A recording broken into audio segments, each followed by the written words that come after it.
Pada suatu hari, siswa kelas 2 SD Sukamaju sedang melakukan kegiatan belajar mengajar. Ibu guru sedang menjelaskan materi pembelajaran untuk hari ini. Di saat seluruh siswa lainnya sedang fokus mencatat, di belakang kelas terdapat salah satu siswa bernama Damar yang mengabaikan meja belajarnya dan terlihat asik sendiri bermain balok. Dalam kesehariannya, Damar juga sering teralihkan perhatiannya dan terkadang menolak untuk mengerjakan tugas yang diberikan guru. Tahukah Anda kenapa Damar tidak memperhatikan penjelasan gurunya? Damar bukanlah seorang anak yang malas, apalagi yang nakal. Kenyataannya, Damar memiliki suatu kondisi yang bernama ADHD, yang membuatnya sulit untuk berfokus dan malah terdistraksi dengan balok. Nah, teman-teman penasaran gak sih apa itu ADHD? Yuk kita pelajarin bareng. Kita masuk ke pengenalan ADHD. Teman-teman tahu gak sih apa itu ADHD? Apa aja sih gejala dan karakteristiknya? Yuk disimak. ADHD atau Attention Deficit Hyperactivity Disorder adalah suatu kondisi yang ditandai dengan 3 masalah utama, yaitu inatensi atau ketidakmampuan menjaga fokus, hiperaktif atau gerakan berlebihan yang tidak sesuai dengan setting, dan impulsivitas atau tindakan tergesa-gesa yang terjadi tanpa berpikir. Lalu, ADHD ini dapat didiagnosis ketika gejala tersebut telah terjadi selama 6 bulan terakhir. Ciri-ciri anak dengan ADHD memiliki 2 tipe, yaitu yang pertama ada tipe inattentive dengan gejala sebagai berikut. Memiliki masalah untuk tetap fokus pada tugas atau kegiatan, gagal memperhatikan hal detail dan ceroboh, sulit berkonsentrasi saat pelajaran atau bermain, tampaknya tidak mendengarkan ketika diajak bicara, dan melupakan tugas sehari-hari, seperti mengerjakan tugas dan menjalankan tugas. Yang kedua, ada tipe hiperaktif dan impulsif dengan gejala sebagai berikut.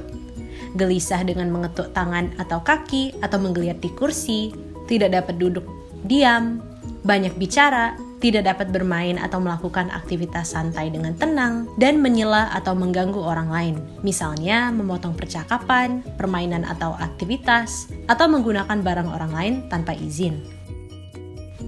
Akan tetapi, perlu diingat nih teman-teman, meskipun kita sudah mengetahui ciri-ciri anak dengan ADHD, kita harus tetap hati-hati supaya tidak self-diagnose ADHD kepada diri sendiri maupun orang lain.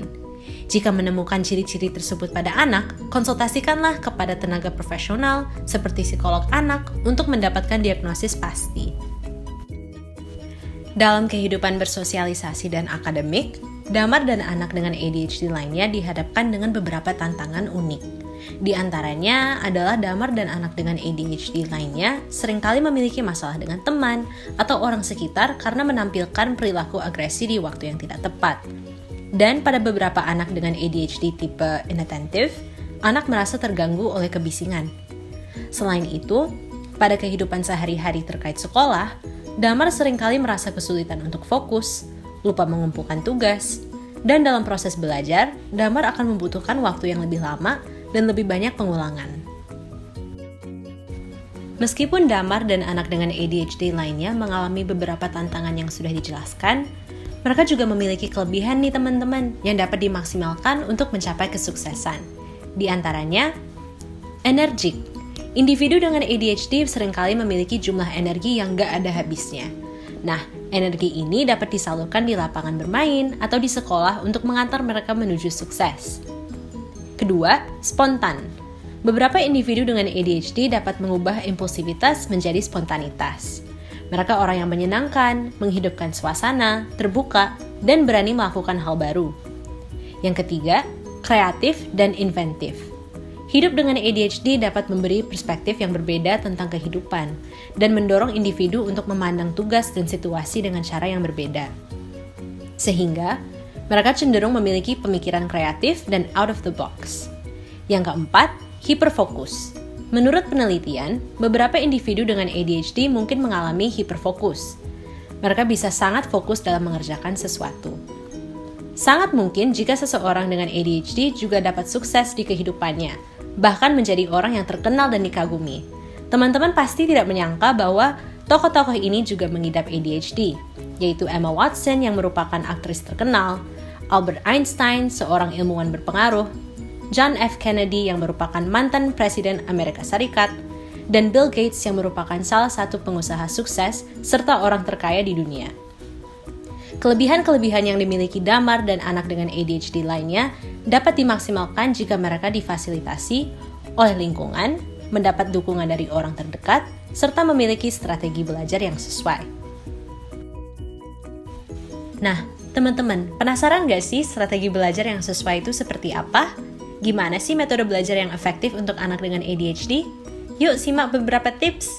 Yang pertama, lembar kerja siswa dapat disesuaikan supaya anak tidak overwhelmed dengan beban tugas. Misalnya, seorang anak dapat melipat lembar kerjanya supaya pertanyaan diperlihatkan dan dikerjakan satu persatu. Kemudian, keterampilan mencatat. Anak dengan ADHD dapat dilatih untuk membuat catatan secara efektif, misal dengan menggunakan diagram Venn untuk membantu mengilustrasikan dan mengatur konsep-konsep kunci mata pelajaran tertentu. Yang ketiga, penggunaan checklist, alat-alat yang dibutuhkan untuk mengerjakan PR atau saat berangkat sekolah. Yang keempat, ruang belajar yang rapi dan nyaman. Anak dengan ADHD harus dilatih untuk mempersiapkan ruang belajar yang rapi. Hal tersebut dapat dilakukan dengan mengajak anak untuk membereskan tempat belajar terlebih dahulu sebelum memulai pekerjaannya. Selanjutnya, orang tua dan guru juga berperan nih dalam mengatur strategi belajar, yaitu dengan memantau progres pekerjaan sekolah.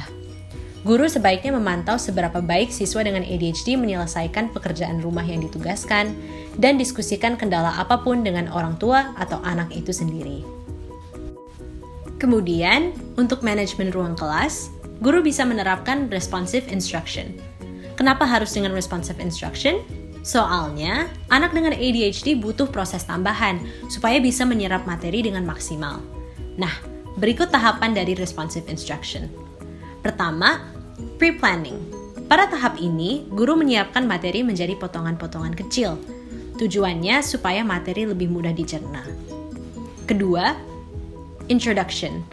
Guru diharapkan menjelaskan tujuan, hasil akhir, dan jadwal pembelajaran sebelum mulai menjelaskan materi. Proses ini bertujuan membuat anak dengan ADHD menjadi lebih fokus terhadap materi. Ketiga, instruction and modeling. Anak dengan ADHD lebih mudah memahami materi jika diberikan contoh langsung. Oleh karena itu, guru diharapkan dapat memberi instruksi yang jelas beserta modeling dalam menjelaskan sesuatu. Keempat, guided practice.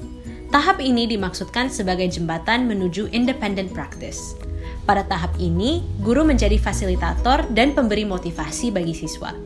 Anak dengan ADHD perlu dukungan ekstra pada tahap ini. Kelima, independent practice. Pada tahap ini, guru dapat membagi siswa menjadi kelompok-kelompok kecil untuk mengerjakan tugas dan mengaplikasikan materi yang telah didapatkan. Guru perlu memberi ekspektasi yang jelas kepada siswanya pada tahap ini, terutama bagi anak dengan ADHD supaya tidak ada yang tertinggal.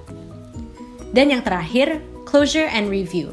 Pada tahap akhir pembelajaran, guru diminta untuk menjelaskan kembali kepada siswanya apa saja yang telah dipelajari hari ini. Pemberian penjelasan ulang ini sangat penting bagi anak dengan ADHD untuk memudahkan mereka mencerna materi. Nah, apa aja sih yang dapat kita lakukan untuk membantu anak dengan ADHD seperti Damar? Sebagai orang tua atau guru, rencanakan dan jadwalkan aktivitas anak dalam sehari, sehingga anak tahu apa yang diharapkan dari mereka. Rutinitas juga mampu membantu anak dengan ADHD melaksanakan aktivitas sehari-hari. Yang kedua, buat batasan perilaku yang jelas mengenai apa yang boleh dan tidak boleh dilakukan. Dalam hal ini, pastikan anak tahu dengan jelas perilaku apa saja yang boleh dan tidak boleh dilakukan.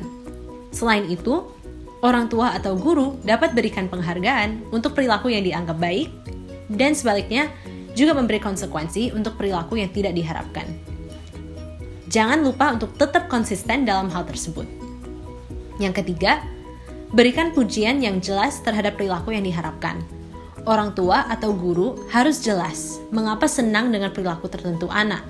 Misalnya, daripada mengatakan, "Terima kasih sudah melakukan tugas itu," sebaiknya mengucapkan, "Terima kasih sudah menyapu lantai dengan baik." Yang keempat, berikan instruksi yang singkat dan spesifik. Contohnya, bukan mengatakan, "Tolong rapikan kamarmu," melainkan, "Taruhlah mainanmu pada kotak dan lipatlah selimutmu." Yang kelima, Atur skema insentif untuk perilaku yang diharapkan seperti points atau peringkat. Hal tersebut bertujuan untuk memberi penghargaan yang terstruktur dan konsisten untuk perilaku yang dianggap baik. Dalam proses ini, cobalah untuk melibatkan anak untuk menentukan penghargaan yang akan mereka dapatkan. Selain itu, perubahan rutin pada skema tersebut juga diperlukan supaya tidak membosankan bagi anak. Yang keenam, atasi segera jika anak mulai menunjukkan tanda-tanda frustasi, overstimulated, dan seperti akan hilang kendali. Jika tanda-tanda tersebut sudah terlihat, segera tenangkan anak dengan mengalihkan perhatiannya, dan jika memungkinkan, jauhkan anak dari situasi tersebut.